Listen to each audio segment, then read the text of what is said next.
Sure. And to you, good day. I was wondering how I would become a Jedi Knight.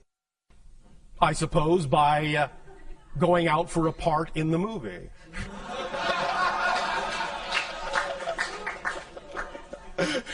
What is a Jedi Knight to you? What's your definition of that term? A selfless individual who can feel the life force of other people and beings around it, I guess, of anything, and can When you harness. say selfless, what do you mean? They do good for others. They do things for the benefit of others without doing it for themselves. But you understand that when you do things for the benefit of others, that is actually the best way to benefit yourself. Yes, I understand. So you are not selfless. So I'm very selfish then. And you're not selfish. You can, however, simply become self-contained. So the idea is that you understand you are connected to everything, and when you understand and behave that way, you will know you are included because you are a part of everything and cannot be left out. Therefore, you don't have to focus on yourself. So if that's what you mean by selfless, then fine. But it doesn't mean you're actually selfless. It simply means you're not self-focused. Gotcha. You're focused on the big picture of which you are a part. Does that make sense? That does make sense. All right. Then is that being closer to being a Jedi Knight? Yeah, All but there's right. other parts too. Oh, all right. And what are they? I guess being able to... I'm not going to tell you how to build a lightsaber. I don't need to learn how to do that. That's irrelevant for me. All right. Just checking. How would I do the supernatural things that they do? I guess? Supernatural? Well, the things that society would deem supernatural that I... Oh, you mean the things that they do that come naturally to them when they operate on a higher frequency? Sure. Well, operate on a higher frequency. And how do I do that? I already told you. Follow my highest passion. Yes. Well, there we go. Cool. Behave in the manner that you wish your reality to reflect. Cool. Whatever temperature you want. Another question I have is, in my comparative religion class in school, the Hare Krishnas came into our class, and they worship Krishna as, God. Yes. Was that person like the physical manifestation of all that is? Or was it just... Every person is a physical manifestation of all that is. Nevertheless, some will, in a sense, as we were just speaking of, exhibit more of those qualities more openly. Thus, then, they often become, in a sense, well, focal points for that idea. However, because of the kind of belief systems that many humans have been taught on your planet, they often then, instead of actually getting the point, they worship the person. They worship the person. Because the point of any of those advanced teachers is that you are Krishnas too. You are Buddhas too. You are Christs too. And they all say as much, but most people ignore that part of the message. And just worship and proselytize instead of actually behaving as if. You follow? Yeah. Does that help? That does help. Another question I have is... You follow? Yeah. Does that help? That does help. Another question I have is... a monk came to our class too, a Buddhist monk, and he said Nirvana was different than enlightenment, and that the Buddha achieved Nirvana, which is he ended all suffering forever. His being. Is that? Again, the idea is that you have been given many examples of how to create certain states of being for yourself in which you do not have to experience the idea of challenge as suffering. Whether you allow yourself to begin to behave that way and take on that state of being is completely up to you. But you have been demonstrated this many, many times by many teachers. So in that sense, that's the way to understand the statement. They've done this for you. So you don't have to do it again. But you can choose to do it again. You can choose to suffer. But because they've already demonstrated how you don't have to, you don't have to. Cool. Yeah, I gotcha. Oh, all right. You like that temperature, don't you? Yeah, I do. All right. Thank you. Wait, one last one. One more question. Okay. So you've talked before that we're moving through time and space. Well, in a sense, that's your experience. And however fast you can, let's say you're moving 50% through space, 50% the speed of light. Yes. That means your time is 50% And slowing, space right? is 50%. But the speed of light is a speed limit. It's a speed limit of your particular dimensional reality. But it's the border between your dimension and another one. But I can imagine a speed higher than that. And there is. Oh, okay, that makes sense then. It's just that within your dimension, that's the upper limit of your physical reality. It doesn't mean there aren't faster speeds in other realities, in other dimensions. Can I change it in my reality? Or is that... You have to shift to that other dimensional reality in order to experience that, because it doesn't, in a sense, have relevance in your physical reality. Okay. Instantaneous teleportation has been experienced by many individuals, even on your planet. That's shifting to another dimension where this so-called concept of speed has no meaning. You simply are here, then you're there. No traveling in between. That's awesome. So it can be called infinite speed. Make sense? It does. Thank you. Another question from a News for the Soul listener. Oh, all right. You said we make good TV. Yes. How do you see us? Like this. Sometimes like this. Sometimes like this. Can you be more specific about what you mean by that question? Yeah, I guess the question is, how do beings that are outside our planet see us? And well, we have see different our ways behaviors? depending upon the being. Right now, we are simply perceiving your energy patterns. We are seeing you in a holographic kind of format that allows us to connect into what we need to connect into of your collective consciousness in order to download information to you that you have requested. So we're not so much seeing you just physically, per se. We're not really seeing you, in a sense, physically at all. We are seeing you vibrationally as a series of patterns that are interpreted in our consciousness in a variety of holographic conceptual ways, depending upon what is being communicated. Are there beings that have, like on their spaceships, screens where they can see what's going on the planet? Yes. So how are they doing that? Well, again, there are a variety of technologies depending upon the civilization. One civilization that does that has the ability to understand, well, let me back up. We have to some degree explained to you how our spacecraft work, in the sense that it is all about vibrational resonance location. The idea that every location has a vibrational signature, and that an object doesn't exist in a location. An object, in a sense, contains a vibrational locational signature that makes it seem to occupy space in a particular place and time. But the location is one of the variables of the object's equation, energy equation. As we change the variable in our spaceships, the spaceship changes location, because that is simply the idea of the spaceship existing at the new vibrational locational signature point. Similarly, the technology is that when you know that location is a particular frequency, then you can create a system where you dial up a particular locational resonance, and you can have a mechanism that simply translates that particular reference point visually, if you wish, even in your mind or on a screen. Does that make sense to you? Do you understand what we are describing as a technology? Yes, it sounds very interesting. I mean, are people being watched while they're walking around in the privacy of their homes? Sometimes. That's pretty interesting. But never without permission. You understand? Yes, but how does somebody give permission? Sometimes they give permission on another level.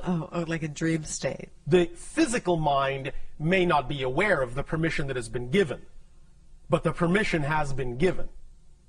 And again, it will always be done, at least on our behalf, relatively unobtrusively. Privacy will be maintained where it is truly desired. So what would be the purpose of watching someone? Learning.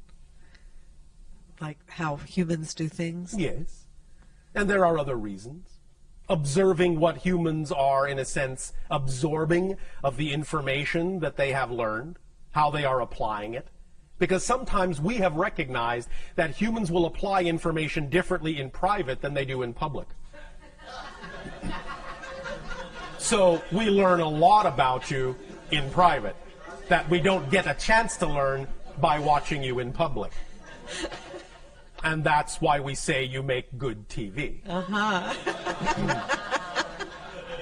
Because there are often great dichotomies between your private persona and your public one. And we learn a lot about who you really are and what your personality really is all about by observing the private one in certain contexts. Yeah, I can see that. That's really true. So Yes. That's cool that you guys can do that. Again, not without permission and not without there being a reason, in a sense, that will ultimately serve you in a positive way.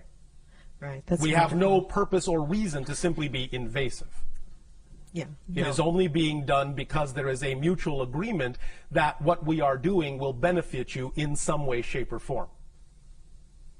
That's wonderful, Bashar. Thank you. Thank you.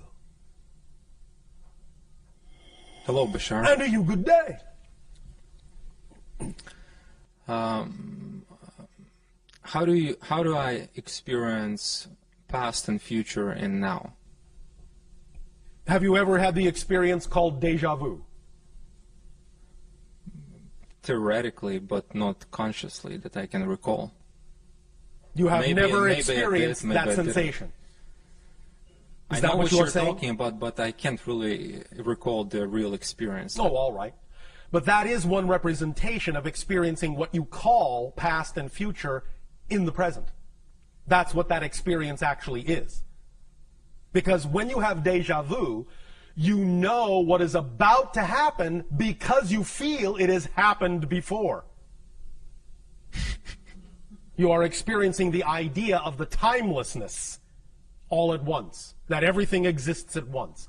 So really, the more you live in the moment, the more you live in the present, the more you don't focus on the idea in a negative way of future and past, the more you will experience the timelessness of actual existence. The more malleable, plastic, and slippery space and time will become. The more synchronistic experiences you will have. Synchronicity is another symptomology of collapsing the idea of space-time into the now. Because everything is one. Everything is connected to everything else. Synchronicity is space-time's way of showing you that everything else. Synchronicity is space-time's way of showing you that everything is connected as best as it possibly can. Even though it may still be presenting it to you in a so-called linear fashion, one synchronicity after another, that is at least a more collapsed version of experiencing space-time, the experience of synchronicity itself, than a typical stretched out linear format. Does that make sense? But is this includes, for example, past lives, past experience? Again, remember, there is no real past. There is no real future. Everything exists now. The analogy we often use is your own television set. If you are sitting down watching a TV program, you know that at the same moment, there are still hundreds of other programs that exist at the same time. They're not really in the past. They're not really in the future. You may not be perceiving them because you are tuned to one particular channel. But if you change the channel, you'll see that another program exists at the same time as the program you were just watching. Reality is like that. All the lives, all the experiences are going on right now. The more you understand and wrap your mind around that concept, the more you will actually start to experience reality that way. Make sense? Yes. So, more analogies, the more symbols, the more analogies you can create to explain the idea of the simultaneity of existence to yourself, the more you can understand that construct of nowness holographically, the more you will actually start to experience your reality that way. Makes sense. Thank you. And, thank you. That's why we also use the analogy of saying there really is only one moment in creation, just one moment. What appears to you to be different moments is actually the same moment, but from a different point of view. It's all the same moment. There is also only one thing in creation. All of it. Just one thing. Experiencing itself as a multitude of things. But it's just one thing. Even physically, there is only one thing. We have explained this before by the concept we refer to in our reality as the prime radiant. Imagine.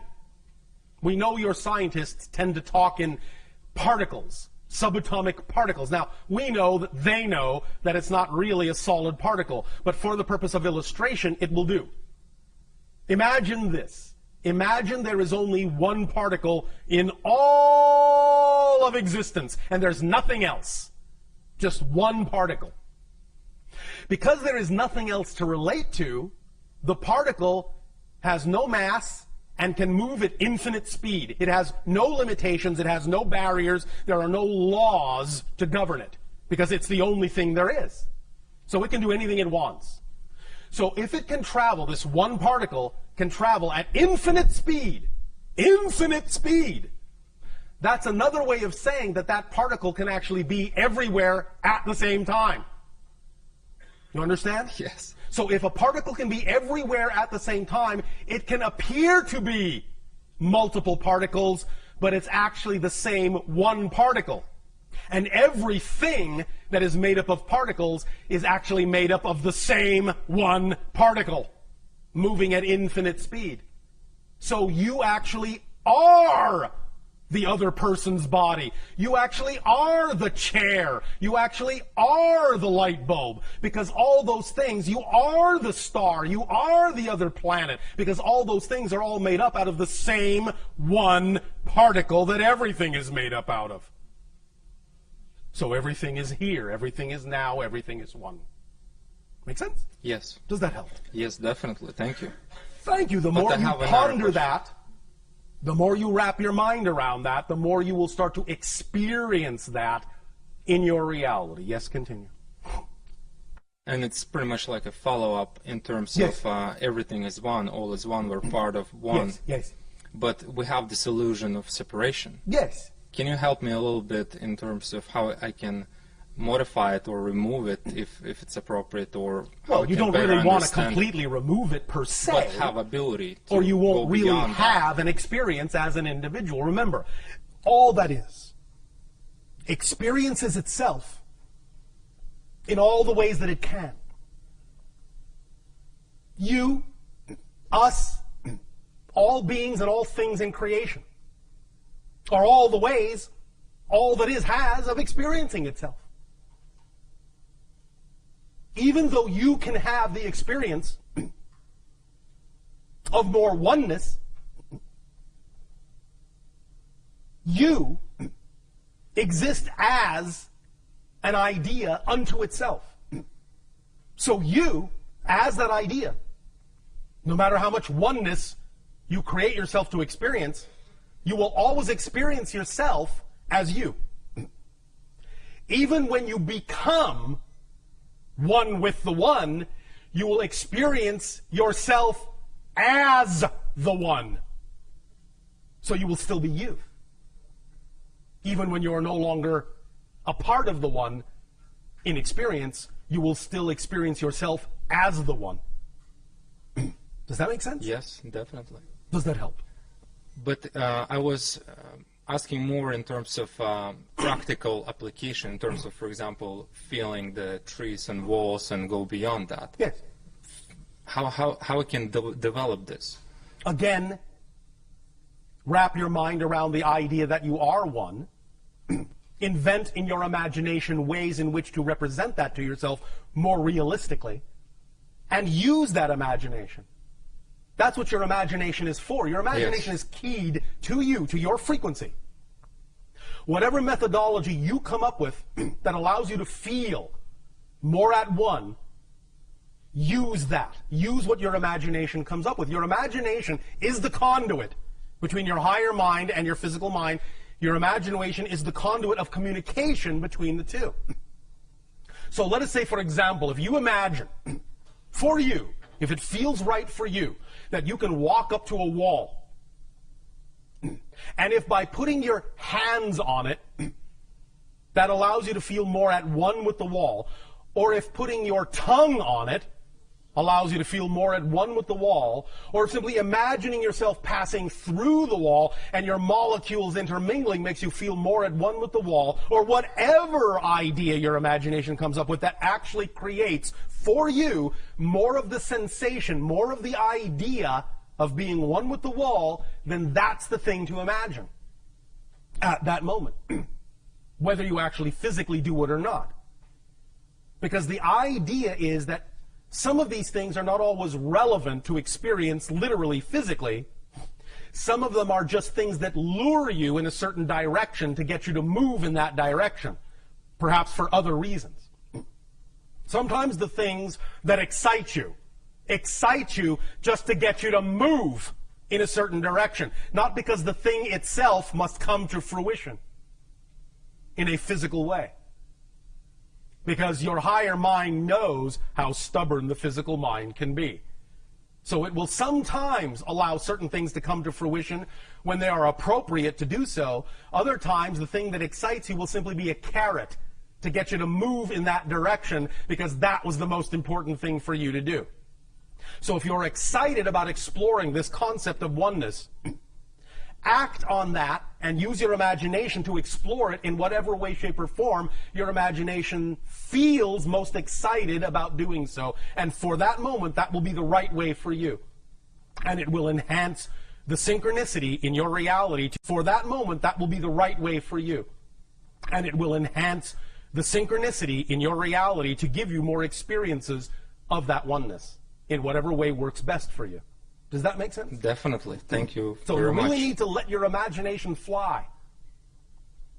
You really need to act out on your imagination too in many ways. Many times we have suggested to many of you, when you talk about doing the thing that excites you, to mock it up, to create a facsimile of the reality you say you wish to live in.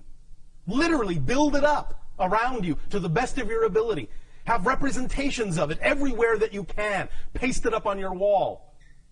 But very few of you actually take the step of making that physical realization, that physical symbology. You keep it very mental. Acting it out acts as the completion circuit. It grounds the idea and lets your physical mind know that it actually has something physical to respond to as a vibration that is more representative of that reality you say you prefer. It's training your physical body to respond to that physical reality by mocking it up and existing in that simulated environment. It doesn't matter that it's a simulation if it makes you feel like it's real. Make sense? Yes. Does that help you? Yes. Thank you. And last question. Oh. I want to understand how the new point of consciousness got born. Or new consciousness got born. Probably it's more like a point. Essentially this way. The so-called new point of consciousness is simply the awakening to the level of consciousness that you actually are naturally. The idea is that when you all chose to experience the idea of physical reality on Earth, you understood to some degree that you were going to go through a cycle of forgetfulness and limitation experience. But you are now at the end of that cycle. So you are remembering who you are. You're waking up and remembering who you are as spirits. That's what caused the idea of the spiritual awakening. You have almost completely finished with your cycle of forgetfulness. So it's just the end of a natural cycle and the beginning of a new one of remembering more of who you are and the expansion that simply naturally comes with remembering your true identity. Make sense? Yes. Does that help you? Thank you very much. Thank you.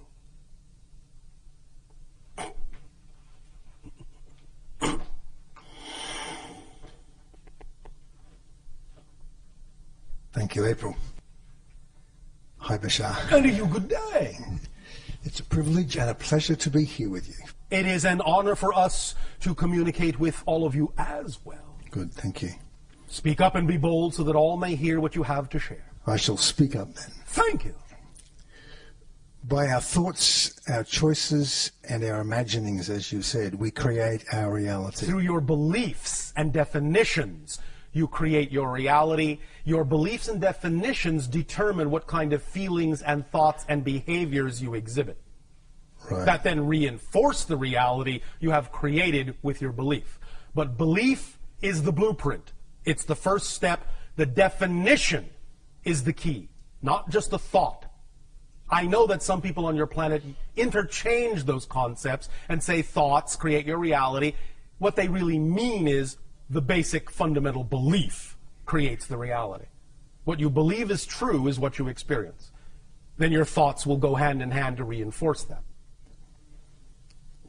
Good, yes, excellent. And so it's a very individual process, is it not? Yes, but there are collective components to it that you have all agreed to abide by in general. Which are prior agreements as to the structure of the earth and life, yeah, and so on. Yes. Yeah. Okay, good, yes. So if I create my reality and it is an individual thing within those agreements, within those prior agreements. Yes.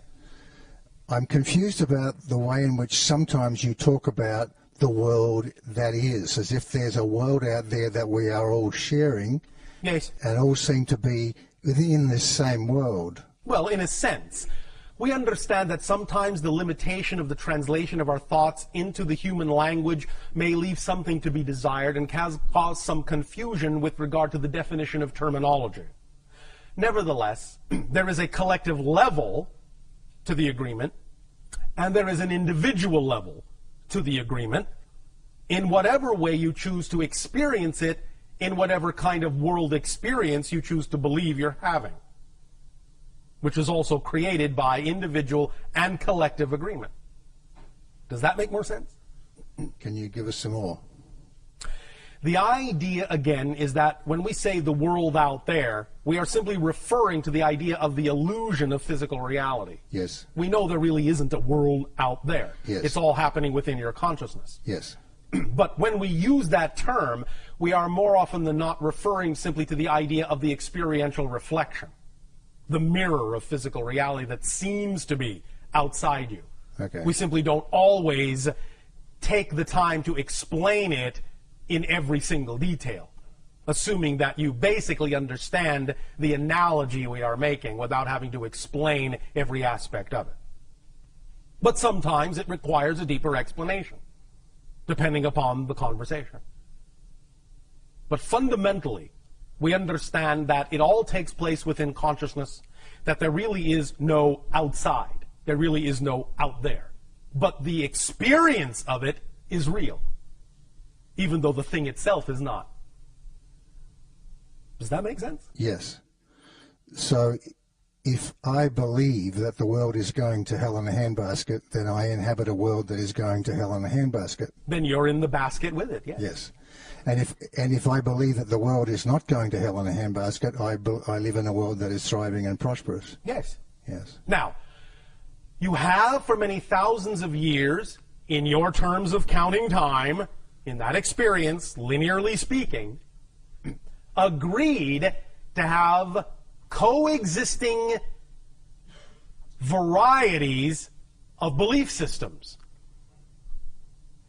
Now that you are waking up, more and more, every day, bit by bit, you will start by selective vibrational resonance choices, slowly start to see, bit by bit, only the worlds that are more representative, only experience the realities that are more representative with the vibration of your overall natural choosing, rather than experiencing so many vibrations that are not representative of it. But for a while, and for a long time, in your terms of time, you have been willing to experience many vibrational reality ideas that are not necessarily aligned with your preference. And that will continue for a little while, until such time as you all really hone in on the frequencies of your preference and really start shifting yourselves to realities that are more and more representative and reflective of the vibration of your preference, and less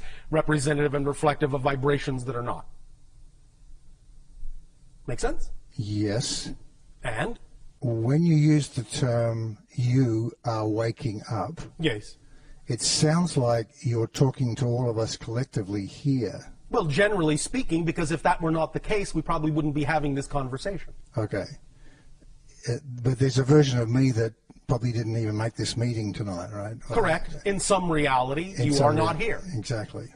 And so there's... But that's not really you, in that sense.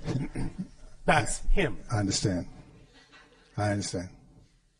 Good, thank you. Thank you. One last thing. Yes. One last thing. Yes. If I create my reality, Yes. then I am creating you. Yes, Correct? you are creating your version of me in order to experience me in your reality by collective agreement. Yes. I am not actually in your reality. Your version of me is.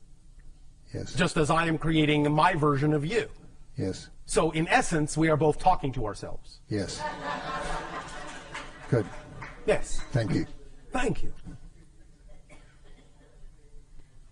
Bashar, one of our listeners has this question that kind of fits in with what you're talking about right now. Oh, all right. How synchronous of them. Right. And you'll probably say you've already answered this. Maybe. Maybe not. Maybe not. To what extent am I making up my reality? Sometimes I feel like I'm making it all up and I'm the only one who is really here. Yes. Is that true? Yes.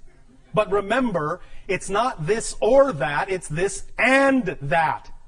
You are making it all up and you are doing it in concert with others who are also making it all up. That's the paradox. Each individual completely, utterly, totally makes up their entire reality. And at the same time are doing it in concert with other individual aspects of all that is that are also entirely and absolutely making up their own reality. At the same time, they're doing it in concert with each other. It's this and that, not this or that. Creation is inclusive, not exclusive. Does that make sense? Yeah, it's amazing, that it works like that. Yes. So we're pretty much out of questioners now. Is there anybody left that was supposed to ask a question? That was a question. What's your preference, Bashar? That person may ask a question if they have one. All right, but you must come down here and sit in the chair.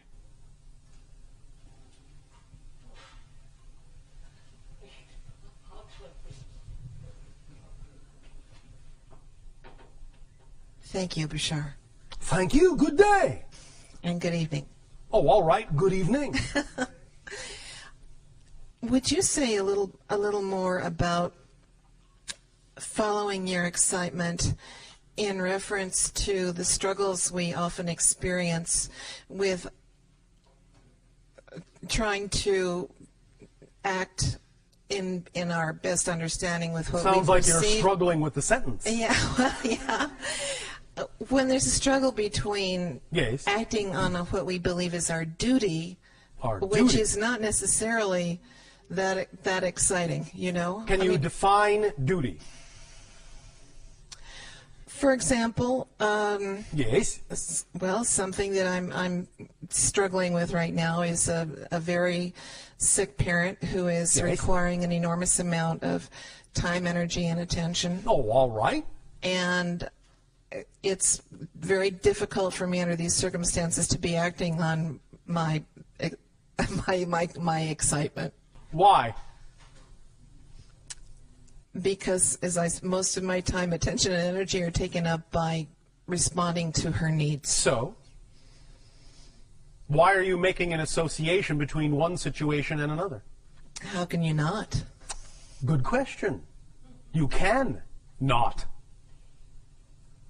All it takes is a little inventiveness and imagination and trust that where you are choosing to be is where you need to be if you're choosing to be there. Let's explore this. I'm going to give you an example we have used before. But perhaps you can understand in this example how a variation of this idea can be applied in your situation and your circumstance. All right? All right? Oh, yes. Thank you. Want to make sure you're still awake. All right. Many people on your planet have been given belief systems that say, this cannot be something that gives me joy. This cannot be done as a living. This will not work. This makes this impossible. And all sorts of other belief system limitations that become self-fulfilling prophecies, self-reinforcing realities, experiences. People on your planet who have a different way of looking at things, who have different belief systems about what is and isn't possible, don't experience those limitations. Their reality reinforces for them the understanding that they can do this and do that. Like I said, it's not this or that, it's this and that. But it is often a limitation of imagination, a limitation of definition that allows an individual to believe that certain things cannot happen if they don't happen in a certain specific way. And it is relaxing the definition about how you think something must happen, how it needs to happen, how it can happen, relaxing those definitions that will allow you to actually experience how it will happen, but maybe not in the way you expected, maybe not in the way you were taught to believe it has to happen. You need to really stretch your definitions to include other ways, unexpected ways, creative ways in which you can act on your joy, while at the same time expressing your love for your parent. Do you follow? Yes. Now, before we continue, understand that this also extends to the idea of taking care of your parent. If you are willing to expand your definitions about what is possible in your reality instead of coming from a very limited point of view about how things must be done, as you say, duty, the idea is that even the caretaking of your parent could be being done in a very different way that's far more representative of your joy and your excitement. The idea is that you can attract to yourself the things, the people, the places, the things that can aid and assist you in that undertaking that are still representative of your love, of your caretaking, but you don't necessarily have to do it all yourself, and you don't have to assume that you need X, Y, and Z, or that can't happen. You need to relax your definition of abundance, because abundance is just the ability to do what you need to do when you need to do it. That's it. That's it. That's the definition of abundance. And if you think you don't have what you need to do what you need to do, then it is simply your definition of abundance that is limited, that is allowing you to experience the limitation in your life. The example of a woman whose great joy was to simply tell stories to her children illustrates the point. That was the most exciting thing she could think of to do. And she did it with absolute flair. It was her joy. So she put everything into it and told astonishing, vivid, imaginative, creative stories to her children. So much so that they began inviting their friends over to listen to these stories, and they became enraptured by these stories, captured by these stories, caught up in these stories. So much so that they started inviting their parents over to listen to these stories, and they became caught up in these beautiful tales that she would weave. So much so that they began to give her money just to tell them stories, to invite her to different houses just to tell her stories. And before you know it, she was making a living just telling stories because that's what she loved to do. And her reality supported her. In that simple thing, she became capable of being completely and utterly and totally supported in her life. Whereas, if she had had the belief system that said, well, yes, I have time to tell stories, but how's that going to help me? How's that going to support me? How is that going to do anything when I'm stuck at home. If that's the way she had thought, she would not have had the ability to do any of that. But she didn't think that way. She didn't believe that way. She didn't even give it a second thought. She just did what was exciting to her, where and when she could. She acted on her excitement to the best of her ability and simply allowed the excitement to bring the synchronicity, to bring the support, to bring the abundance, to bring everything she needed to her. I know beyond a shadow of a doubt that you can too. Why? Because you exist. And you have all the same attributes and all the same qualities that she does. Yes? This is very helpful. Thank you. Our unconditional love to you. Sweet dreams. Thank you very much. Thank you. We will extend at this timing to each and every one of you our deepest appreciation for the co-creation of this interaction and the allowance of this transmission. We will continue with part 2, brick walls and beliefs, and the thorough X-ray examination of the structure of beliefs in what you call tomorrow of your time, which shall be a moment for me. We wish you all an exciting and creative and imaginative good day.